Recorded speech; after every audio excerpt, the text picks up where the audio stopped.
tayo dito sa balitang ito na yung taken out of context sa sagot ni ni Doke o yung 49 billion yata ito na sinasabing parang mali na namang appropriation or inilagay sa ibang use or tinransfer from DBM to DOH. Ayan. So, pakinggan natin. Actually, may paliwanag si PRRD dyan. Pero pakinggan natin tong sasabihin nitong GMA. Taken out of context. Yan po ang giniit ng dating Health Secretary sa sagot niya sa naging papel ni dating Pangulong Rodrigo Duterte sa paglipat ng pondo ng Health Department sa PSDBM para ibili ng COVID-19 supplies. Ang detalye ng paglilinaw sa pagtutok ni Ian Cruz. Tama. The transfer was precisely effected and approved by the IATF, NTF, and endorsed to the President. Giit ngayon ni dating Health Secretary Francisco Duque III, taken out of context ang sagot niyang yan nitong Lunes sa Kamara. Ang tanong noon, inautoriza ba ni dating Pangulong Rodrigo Duterte na ilipat ang 47.6 billion pesos na pondo ng Health Department sa PSDBM o Procurement Service ng Budget Department noong 2020, pambili ng COVID-19 supplies ng walang MOA o Memorandum of Agreement. Meron yan. Sabi nila Trixie Cruz Angeles, nila PRD nung pinag-uusapan namin yung kagabi. Meron yan. Meron yan. We are in a state of crisis. Merong kapangyarihan. It's within the duties of the president.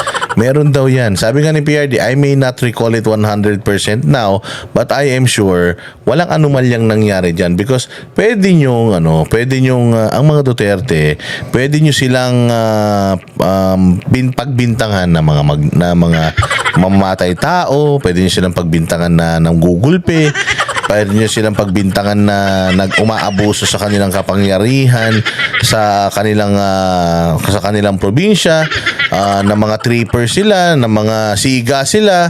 Pwede mo silang kumbaga pagbintangan, babaero sila. O lahat ng maisip mo na pwede mong ibintang sa kanila, pwede except sa dalawang bagay. Ano 'yun?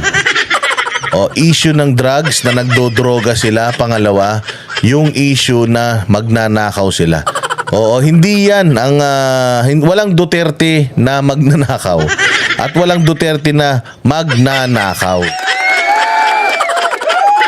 So, nang gulpe, nang bugbog, pumatay ng tao, extrajudicial killing, ng salvage, name it, pwede mong ibintang sa kanila, but never na ibibintang mo sa mga Duterte ang corruption dahil pucha yan, makikita mo. Pinatawag kami ni PRRD, mga bossing sa Davao para magkamustahan. Alam nyo ba kung sino ang nagbayad ng pamasahe namin? Kami. Sino nagbayad ng hotel namin? Kami. Paano naging corrupt itong si PRD? Di sana yung punta namin doon, sinagot man lang sana nila yung eroplano, yung hotel, kahit nga wag na yung hotel kahit yung eroplano na lang dahil yun ang mahal Mantakin mo isang magdamag ka lang na nandoon. So sa totoo lang mga bossing, pagbintangan mo sila sa lahat ng mga maiisip mong pwede mo silang pagbintangan, wag lang po sa pagnanakaw at sa pagkonsente sa droga because hindi po mga Duterte yan.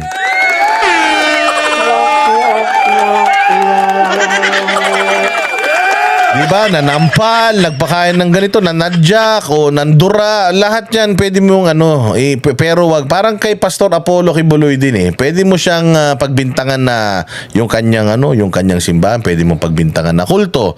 Yung kanyang simbahan, pwede mo pagbintangan na tawag dito na pinagbebenta niya yung mga yung kanyang mga miyembro. Kung ano-ano pa, pwede mo siyang pagbintangan na pagbintangan na nagja-jaywalking siya, nagbibiting the red light siya, or hindi siya nagbabayad ng buwis doon sa mga legitimate na mga businesses nila. Pwede mo siyang pagbintangan ng ganun, but never sa isang bagay, yung immorality. Kasi yun ang yun yung parang pinaka-core na parang pinaka-core na values netong tao na ito umiikot doon sa morals, yung moral compass ika nga. O hindi ba? So, itong mga kinakaso kay Pastor Kibuloy na nangabuso daw sexually, yung nag-utos daw na ganito, na ganyan, na mayroon pinahirapan, pinarusahan, na ganito, na ganyan, na parang mayroon pang kamunduhan, napakaraming kamunduhan, na dinikit sa pangalan niya, yun yung pinakatatatak kasi nga alam na evangelist siya at talaga naman yun yung sisira sa pagkatao niya. So PRRD, it's the same thing. You can tell the people na sila ay ganito na ganyan pero never mong pagbibintangan na magnanakaw sila kasi hindi kapani-paniwala yan. Ganun din kay Pastor Kibuloy, pagbintangan mo ng lahat. Pero yung pagbintangan mo ng tungkol sa kamunduhan, alam mo kahit na hindi mo siya kilala, alam mo na kagad na hindi totoo yan kasi hindi gawain yan ng isang alagad ng Diyos. Git niya ngayon sa isang pahayag na sumagot lang siya ng oo. Talaga umanong inaprubahan ng dating Pangulo na idaan nga sa PSDBM ang pagbili ng mga face mask, face shield at PPE nang tanungin ng DOH ang dating Pangulo kung pwede ba itong gawin. Naaayon umano ito sa batas. Ang hindi raw nababanggit ay ginawa ang mga hakbang noong April 2020 kung kailan ang alam pa lang na proteksyon laban sa COVID ay mga face mask, face shields at PPEs.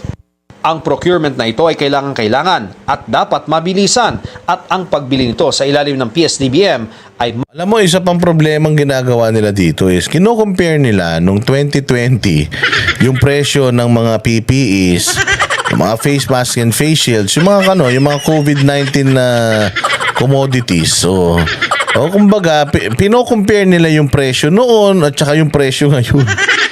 Iko-compare mo yan sa presyo ngayon. Natural, back to regular programming na yan. Merong scarcity. Noong 2020 dahil buong mundo nagkukulang sa PPE, nagkukulang sa face mask, face shields. Oo, sobra yan. At kaya talagang napakatanga ng mga nag-iimbestiga kung yun yung basihan nila. Bakit noong 2020 ang mahal? Pumunta ako kahapon lang sa Pumunta ako sa Watson kahapon, yung isang face mask, 50 lang yung 5 piraso. Pero parang ito lumalabas, 50 yung isang piraso. Pandemic nun. Merong, di ba natatandaan nyo yung face shield na Hengde? Yung Hengde, di ba natatandaan nyo? Sa sobrang hype nung sakit na COVID, ang daming mga tao na nag-invest doon sa Hengde face shield. Diba? Dahil ang lakas ng benta ng Hengde face shield. Merong shortage kaya ang ginawa nung iba, nag-hoard nung nagmahal saka nagbenta sa mga reseller. Tapos putya yan, biglang nganga.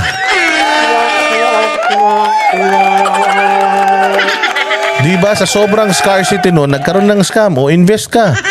Yung 1 million mo, ibibili natin yan ng Hengde. Meron akong makukontakan. Ito, nasa kausap ko ngayon. Meron daw siyang 1 million worth na Hengde face shields. Direkta to sa China. Ang balik ng pera natin nito, 4 million. Kasi sobrang mahal ng face mask ngayon, face shields. Kaya sigurado gano'n. So ikaw naman, sige, invest mo yung 1 million mo. Sige. Una, magpaparating yan, kalahati. Yan. So naubos ka agad dahil siyempre, ang bilis maubos ng face shield. Tapos nung kalahati na, biglang wala nang darating.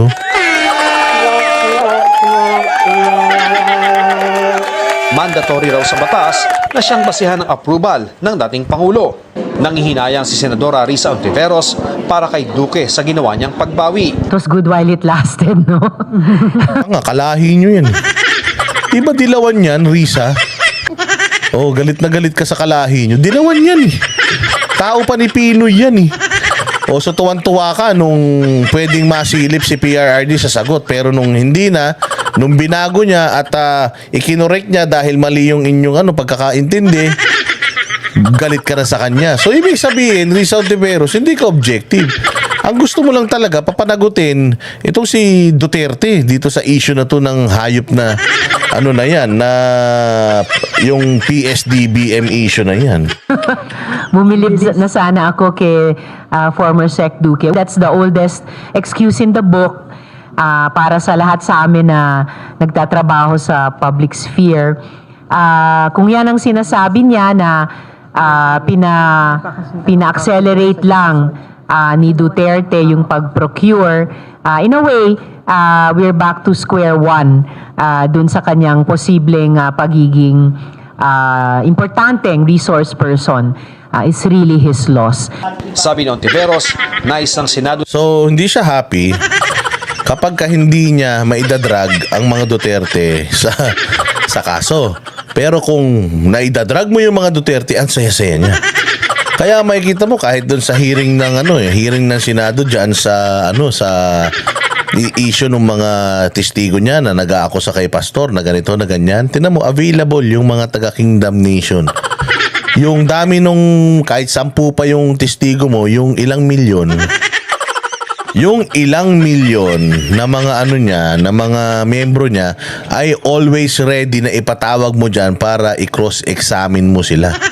Para malaman mo lang kung nagsasabi ba ng totoo etong mga testigo mo, mga resource persons mo or hindi. Hinahamon ka nila na ako naman, kausapin nyo naman ako, sasabihin ko sa inyo kung sino yan. Wala siyang kinausap ni isang taga-Kingdom. Ang kinausap niya, puros yung mga nag-aakusa lang kay Pastor Kibuloy.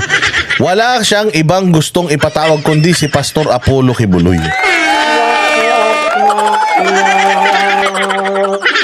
O hindi ba? So ibig sabihin, yun lang talaga yung purpose niya na si Pastor Apollo makasuhan lang talaga or mababoy niya. So ganun din dito kay PRD kasi sabi nga niya, sayang, bilib na sana ako sa iyo.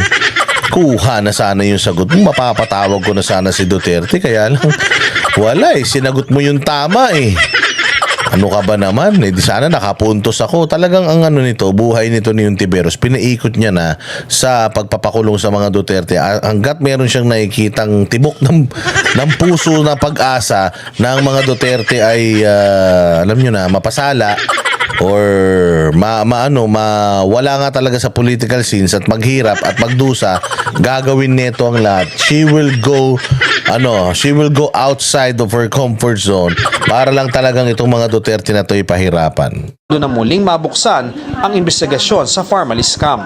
Masisingil lahat, including the former president? Kung talagang mapatunayan namin na siya yung nag-utos ng fund transfer, Kinuna namin ng pahayag ang dating Pangulo sa pamamagitan ni dating Executive Secretary Salvador Mejaldea. Sagot nito, President, based by po sa pronouncement ni PRRD. pero pareho sa pahayag ni Duque ang depensa ni dating Presidential Spokesperson Salvador Panelo na ayon umano sa batas at sa pambansang pulisiya ng gobyerno sa kasagsagan ng COVID-19 pandemic ang hakbang. Kailangan daw ang mga binili ng walang bidding bilang mabilis na tugon sa COVID situation. Para sa GMA Integrated So kahit walang bidding, pwede tayong mag-procure dahil nga we are in a hurry, state of emergency. Nagsasara na po yung tindahan, kailangan natin, kaya kailangan nating habulin. So pinabilis lang niya yung procurement, hindi niya nilipat or yung pondo from here to here ng illegal. Hindi po nangyari yun. Kaya nga sabi nga ni Master Judea kanina, ganun din lang pala at hinihiring nyo na yan, bakit hindi nyo pa ipatawag si Harry Roque tapos yung mga taga PhilHealth para maimbestigahan na din tong PhilHealth issue na to na 90 billion. Ay mahirap nga pala kasi si Senator Risa Ontiveros, dating PhilHealth Secretary.